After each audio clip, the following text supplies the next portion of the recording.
Well, Mr. Mark Jacobs joins us now. He was the former Attorney General, or has been a former Attorney General in Kaduna State, and was also a national legal advisor to the PDP from 2007 to 2009. But now he practices as a private legal practitioner. You're welcome to Sunrise Daily. Thank you very much.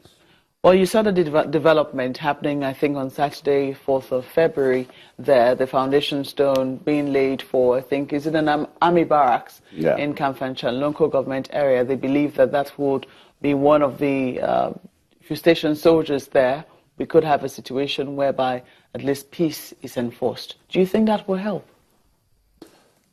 Personally, that is a far-fetched and long-term solution.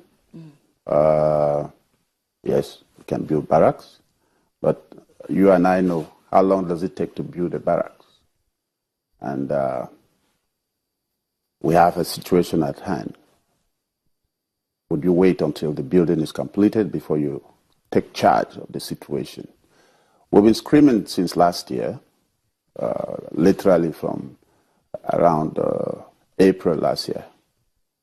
The killings heightened, and village after village, community after community went down. And we expected, and we're still expecting, that action, prompt action be taken. Before, if you want to follow the bureaucracy of building, getting approvals for military formations or battalions to be deployed. But if the killers continue the way they have been continuing... Are you saying that, I mean, some people definitely admit, a lot of people admit that, you know, the situation of things is not what it was as of last year, that there's been a marked improvement. Is that not so? Certainly, there has been a marked improvement, but the situation has not ended. The security challenge is still there. People are not allowed to go to their farms. People are being killed if they venture into their farms to either harvest or attempt to till the soil. It's happening. Is that still the situation? Yeah. Because the chief of army staff said that he's ordered his men to go into the farms as well. And they've also asked that people be grouped into, or, you know, they group themselves and then they have escorts take them into the farm. That is not being done? I can tell you I attended a funeral last week of a man who was killed in his farm. So the orders are there. Whether the orders have been complied with is not within my capacity to say.